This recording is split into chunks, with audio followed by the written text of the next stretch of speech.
Spain's ghosts of recent World Cup horror shows reappeared in Atlanta as the European champions were held 0-0 by debutantes Cape Verde in their opening game.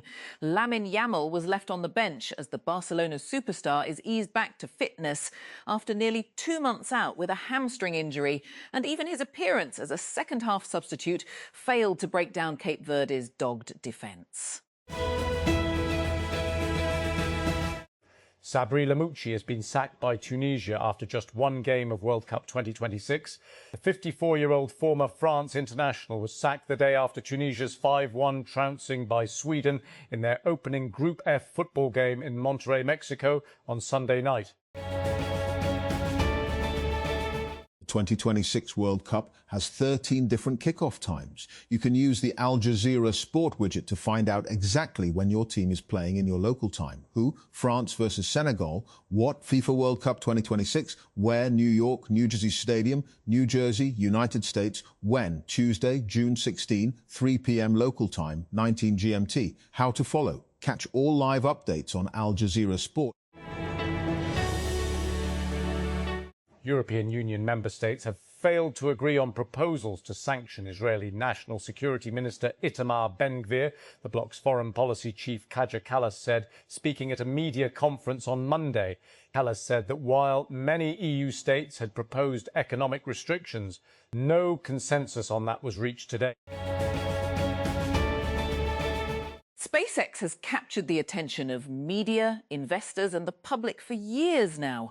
Interest propelled by the company's reusable rocket launches, the rise of its Starlink satellite network, and of course, for its founder and CEO Elon Musk. But in its 24-year history, nothing quite compared to its initial public offering. Everyone seemed interested, perhaps because of the sheer size of the IPO.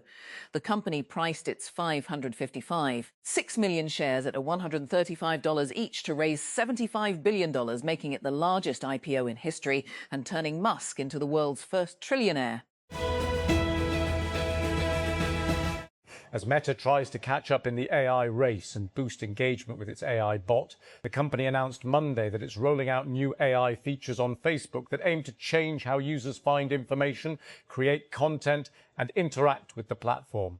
The headline update is AI Mode, a new way to search Facebook that uses Meta AI to surface answers pulled from public posts across the platform, including groups and reels. Instead of scrolling through search results, users can ask a question in plain language and get a synthesized answer based on what people are actually discussing.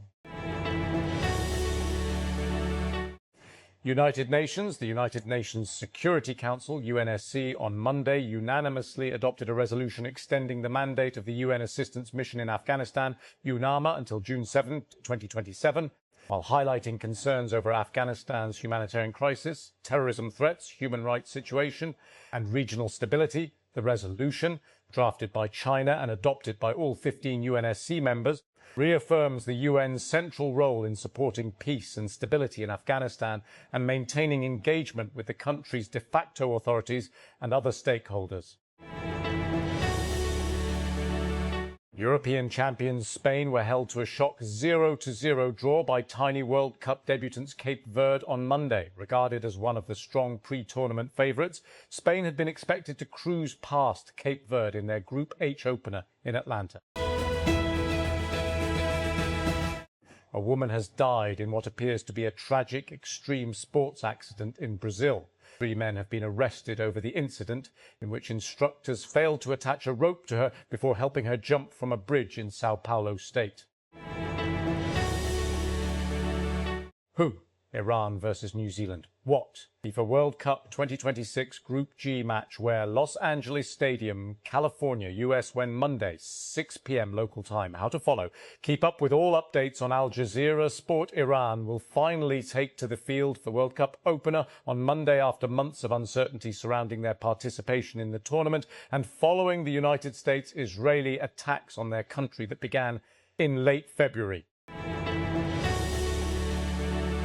An overcrowded bus has crashed in northern Ethiopia, killing at least 31 people and injuring dozens more. Police have confirmed the bus veered off the road while travelling to the capital Addis Ababa early on Monday and plunged into a ravine 100 metres, 330 feet deep. It had departed from the town of Dessie in the northern Amhara region of Ethiopia, whose roads are among the most dangerous in the world. Tehran, Iran. The world let out a collective sigh of relief when the United States and Iran announced that a memorandum of understanding had been agreed to end nearly 4 months of hostilities on Sunday. But on the streets of Tehran, exhausted by years of sanctions and tensions, the ceasefire announcement has done little to instill confidence that the crisis is over. An agreement between the two sides, to be signed on Friday, looks set to reopen the Strait of Hormuz, largely controlled by Iran since the war began on February 28, something it is hoped will stabilise rattled energy markets. In return, the US will lift a naval blockade on Iran's southern ports, which has squeezed Iran's already embattled economy. Over the past months, many countries have announced plans to restrict social media access for children and teens. Australia became the first to implement such measures at the end of last year, setting a precedent that other countries are now closely watching. The UK is the latest country to announce that it will impose a ban on social media use for children. UK Prime Minister Keir Starmer the ban on June 15. The regulations and proposals being brought forth by governments around the world aim to reduce the pressures and risks that young users may face on social media, which include cyberbullying, addiction, mental health issues, and exposure to predators.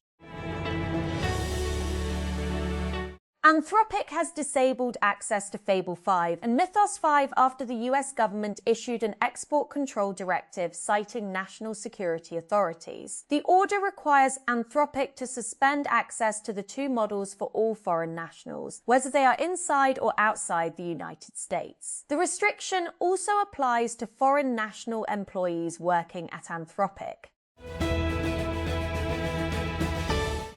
Samsung messages will be deactivated for users in the United States in July, meaning Galaxy users who still rely on the app will need to switch to another texting app. The change mainly pushes users toward Google Messages, but Samsung has warned that text messages, RCS conversations, and message history will not move automatically.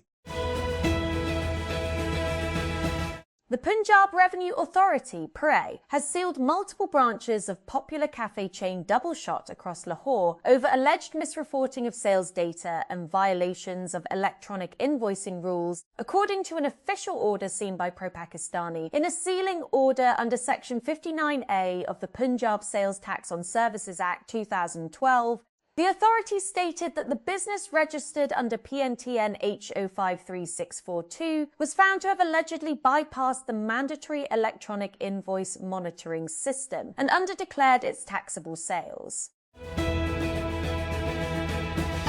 Karachi.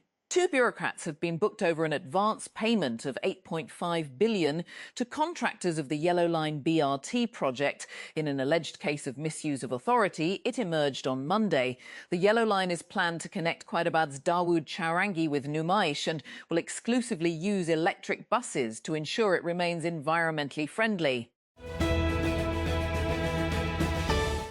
The Ministry of Religious Affairs on Monday announced that the Muharram 1448 AH moon was not sighted in the country.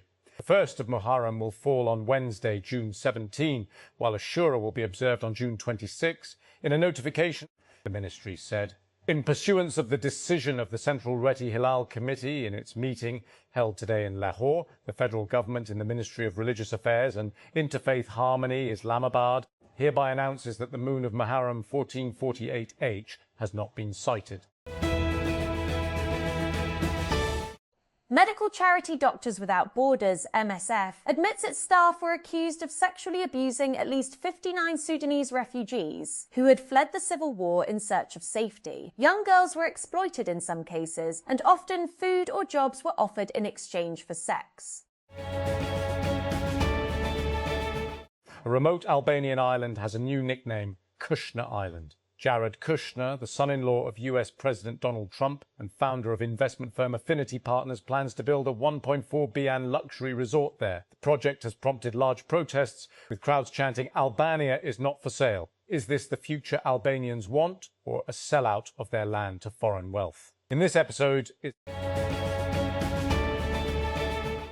More than 1,000 civilians in Sudan have been killed in drone strikes in the first 5 months of 2026, according to the United Nations. The death toll is due to a sharp increase in the use of drone warfare in the country's vicious civil war, UN High Commissioner for Human Rights, UNHCHR, Volker Turk said in a speech on Monday.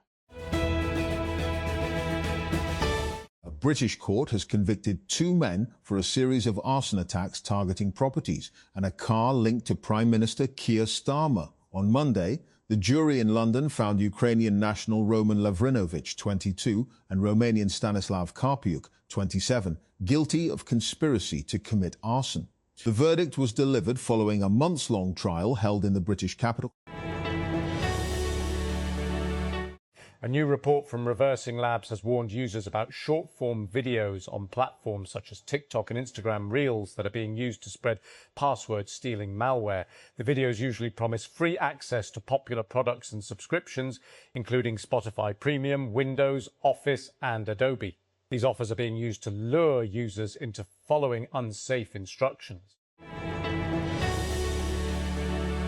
An 88-year-old art teacher in New York has sold a painting for $254,000, roughly our 7 crore, after her family used Google Gemini to help identify its real value. According to the New York Times, Helene Plotkin bought the painting from a thrift store in White Plains, New York in 1966 for less than $100. She kept it on her wall for nearly 60 years without knowing it was a valuable artwork. Elon Musk became the world's first trillionaire on Friday after shares in SpaceX surged during the biggest stock market debut on record.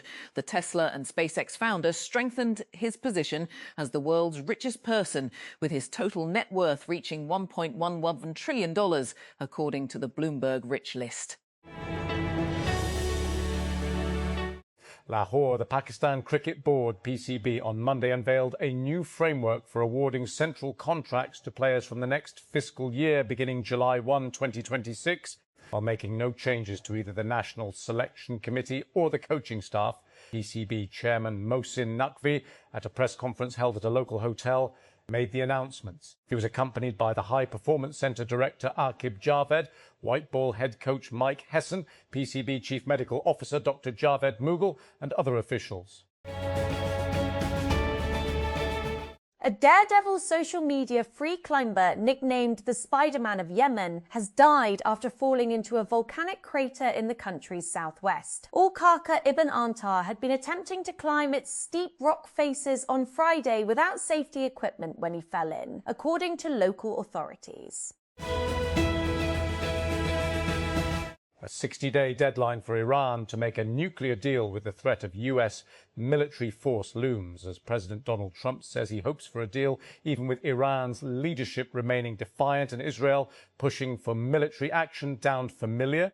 While déjà vu is technically an illusion of the mind, the above has happened once before. It is both where the Middle East is today and where it was in April 2025, in the weeks before the first Israeli strikes on Iran last year, and the US attack on its nuclear facilities. The past year may resemble a circle in US-Iranian relations back to the same place, but the trajectory has spiraled downwards for the US and the region as a whole. Beirut, Lebanon, on Monday morning, people in Lebanon woke up to yet another ceasefire agreement. An agreement announced between the United States and Iran includes Lebanon, according to Iranian and Pakistani officials. But statements from Israeli officials cast doubt over whether the war that has been ravaging southern Lebanon since 2023 is finally over. Videos on Monday showed Lebanese people returning home to areas in the south of the country, though officials warned anyone from border villages not to return until the security situation becomes clearer. A group made up of dozens of cybersecurity experts, including several well-known veterans of the industry, published an open letter to the US government asking it to lift the export control order on Anthropic's Fable and Mythos models. According to the open letter, action has taken the best models away from cybersecurity defenders, who now can't use the models to find vulnerabilities and make their software and products more secure.